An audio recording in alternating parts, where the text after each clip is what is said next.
Okay. Mas tumindi mga kababayan yung mga kababalaghan sa paggamit ng confidential funds ni Sara Duterte. Nadagdagan pa yung mga pangalan. Yung una mga chichirya, tapos nasundan ng mga root crops, kamote. Sabi ni Ortega, sa patuloy na pagsusuri ng Kongreso sa listahan ng mga nakatanggap ng confidential funds, raising serious concerns about the legitimacy of the fund disbursements. Kaya mga kababayan, pag si Sara Duterte inakwit ng Senado, siguradong isusumpa ng ating mga mamamayang Pilipino. Nung naganap yan sa isang incumbent na senador sa katauhan ni Senator Ping Lacson, kung saan humigit kumulang 14 na buwan siya na nagtago hanggat hindi pa lumalabas yung resulta ng kanyang kaso sa Korte Suprema para ika nga nagbabagang mga balita at pagtalakay sa mga isyu ng lipunan. Bulsa! Opinyon, banat at paglalantad sa katotohanan. Bulsa! What you see is what you get. You decide. Mas tumindi mga kababayan yung mga kababalaghan sa paggamit ng confidential funds ni Sara Duterte. Nadagdagan pa yung mga pangalan. Yung una mga chichirya, tapos nasundan ng mga root crops, kamote gulay, pati cellphone. Pangalan ng cellphone mga kababayan. Ngayon naman po, nadagdagan ng Team Amoy, Team Asim. Sabi po ni La Union Congressman Paulo Ortega, Amoy Leo, Jog de Asim among BP Sara's confidential funds recipients. Yan po mga kababayan. Sabi dito sa balita ng One News at saka Impact Leadership, Team Amoy Asim joins growing confidential fund Bodol Gang. Tapos, ang iakusan ninyong bodol, yung ating Pangulong Bongbong Marcos. Ito yung totoong bodol. Kung ano-anong mga pangalan ang ginamit, inimbento po. Malinaw na inimbento. Kasi chinek po sa Philippine Statistics Office. Wala pong mga birth certificate, death certificate. Wala po. Walang records. Lahat multo. Amoy Leo, Fernan Amoy, Jog Di Asim. Plato, negative record of birth certificate, negative record of marriage in the PSA CRS database, negative record of death in the PSA CRS database. Lahat sila, pare-parehas. Sabi ko sa inyo, kaya kailangan talaga simulan na. Kaya lang, nagpapresko na naman si Chis Escudero. Yung topic ni Chis Escudero, hindi man yung impeachment, kundi yung fake news. Tapos, nag-decline pa siya to give a response regarding the palace appeal for Vice President Sara Duterte to resume her duties, emphasizing that she no longer serves as a cabinet member. Iwas posoy, mga kababayan, si Chis Escudero. Ngayon, balikan natin yung mga kababalaghan sa paggamit ng confidential funds ni Sara. Sabi ni Ortega, sa patuloy na pagsusuri ng Kongreso sa listahan ng mga nakatanggap ng confidential funds sa DepEd, may bagong grupo na naman. Ang tinatawag nating Team Amoy Asim, na nakadagdag mga kababayan sa mga chichirya. So sabi ni Ortega, among the newly uncovered names are Amoy Leo, Fernan Amoy, and Jog Di Asim. Baka sa susunod, Milon Amoy. Yan mga kababayan yung madiscover. Confirm na po mga kababayan na lahat fictitious. So sabi dito sa balita, these additions follow the earlier revelation of questionable names linked to the so-called Bodol Gang, including now infamous Mary Grace Piatos, as well as Renan Piatos, Pia Piatos Lim, Xiaomi Otso, J. Camote, Miggy Mango, and 5 individuals all named Dodong. Lahat niya walang birth certificate, marriage or death records sa PSA, raising serious concerns about the legitimacy of the fund disbursements. Kaya mga kababayan, pag si Sara Duterte inakwit ng Senado, siguradong isusumpa ng ating mga mamamayang Pilipino ang ating mga senador. Baka talagang kailangan nang i-abolish yung Senado kasi sayang lang mga kababayan ang pasweldo sa mga senador. O ngayon, pakinggan natin yung presko ni Chis Escudero kanina. Kasi tinalakay dito mga kababayan yung iba-ibang mga issue. Kasama yung pagtatago ni Bato. Ito, yung presko ng Senado. hindi ICC naman ang manguhuli sa kanya, lokal na kapulisan ang manguhuli sa kanya. Pero, sir, you dissuade or discourage him from doing that, yung plano niyang magtago at hindi magpapagod? Desisyon niya yan at kung sakasakali, hindi ito ang unang pagkakataong mangyayari yan.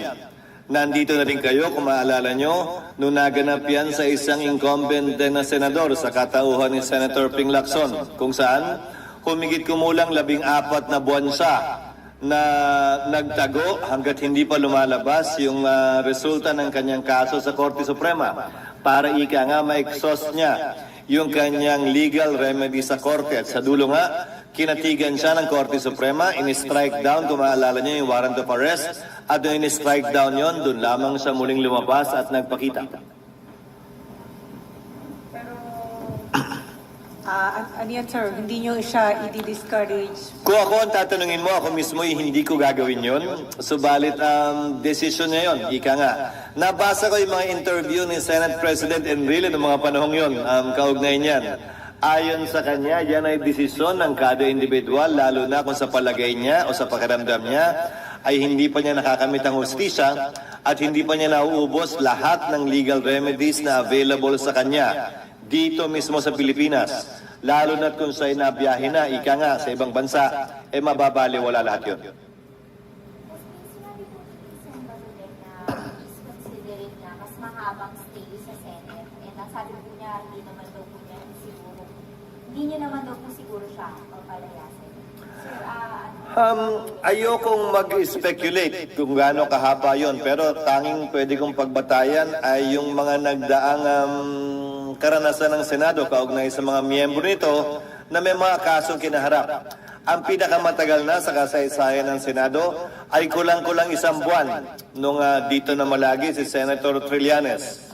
Ang pinakamatagal din namang pagtatago, ika nga, ng isang senador ay si Senator Lacson na tumagal naman, hindi sa Senado, sa labas, na nagtagal din naman ng, kung aking naalalang tama, ay 14 na buwan na siya'y nagtago sa ibang bansa. At kung gusto niyong humingi ng detalye, si Senator Padilla na lang yung tanungin mo dahil siya yung gumanap yata ng Senator Lacson nung ginawa ng pelikula yung kaganapang yon. Hindi siya, sir, ito din na parang reflective sa Senate sa siguro na mayroong senador na natatanggap. Hindi naman, dahil iba't ibang sitwasyon at bago noon, hindi pa nangyayari yan. Pagkatapos noon, hindi pa naman din nangyayari yan. Tayo'y nag-engage lamang sa speculation sa ngayon. despite yung pronouncements po ni Senator Bato na yun na meron siyang kinukulit na magtago, hindi naman po i-refuse ng Senate. Hindi para sa akin na hulaan kung ano ang kanyang gagawin kasi dahil pabago-bago din yung kanyang posisyon habang dumadalo yung araw. Marahil pag kami nagkausap, kung yan ay nangyari na talaga, doon ko na lamang at doon na lamang natin haharapin yan. Hindi lamang bilang Senate President, bilang isang institusyon din na kinabibilangan niya. Imbes na maghulaan tayo kung anong gagawin niya at kung anong mangyayari. Ang tabayanan na lamang natin kung talagang magaganap yon o hindi. Pero yung stand ng Senate, sir, hanggang lumabas lang yung decision ng SC sa Yun yung mga naging karanasan ng Senado sa nagdaang panahon. Ika nga, kinausap na yung mga miyembro nung na-exhaust na nila yung kanilang legal remedies na wala nang pwede o inaantay pa kaugnay niyan kung kaya't marapat ay harapin na. Yan yung mga ginawa ng Senado noon at wala ako nakikitang ding dahilan na hindi rin yan ang gagawin ng Senado kung sakasakali. Dahil yun ang naging tradisyon, practice at kagawian, ika nga, ng Senado.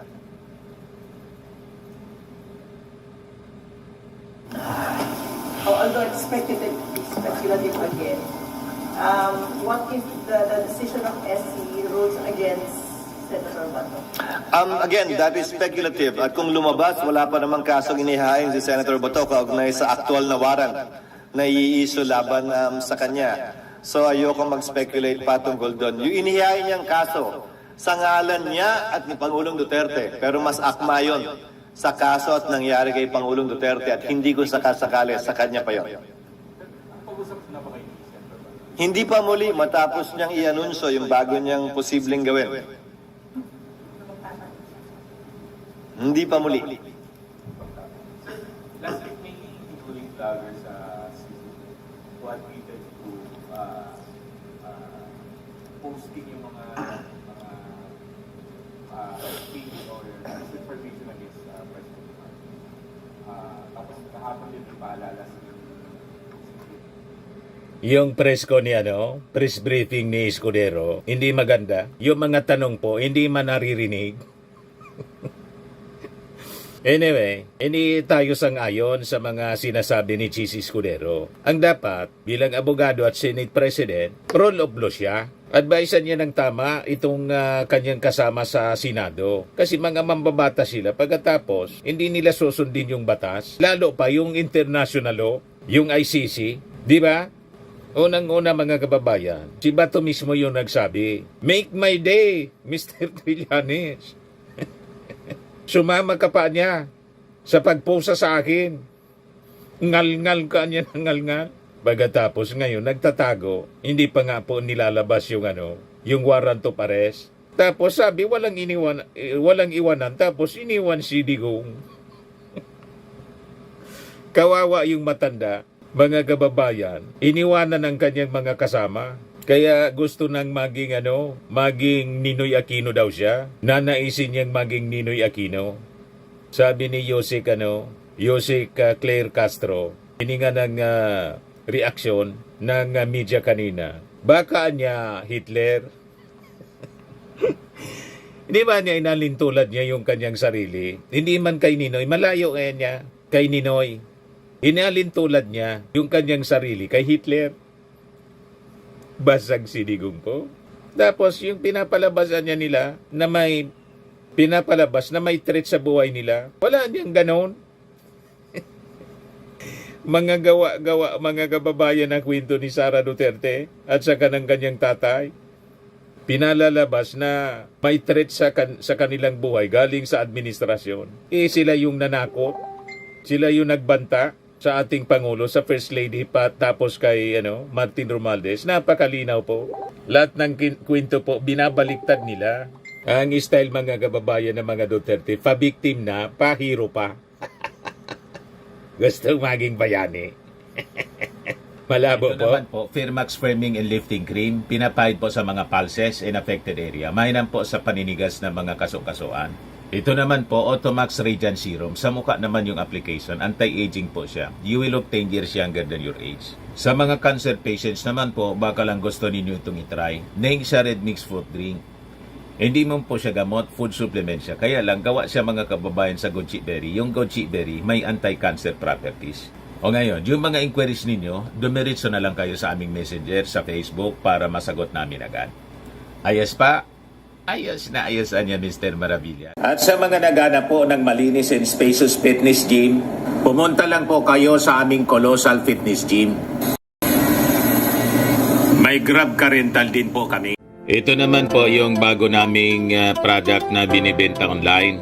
Eye Glow Serum, whitening po siya. Tingnan ninyo yung epekto sa aking anak na architect before and now. Yung mga inquiries po ninyo, dumiretso na lang kayo sa kanyang Facebook account, Riz Maravillas.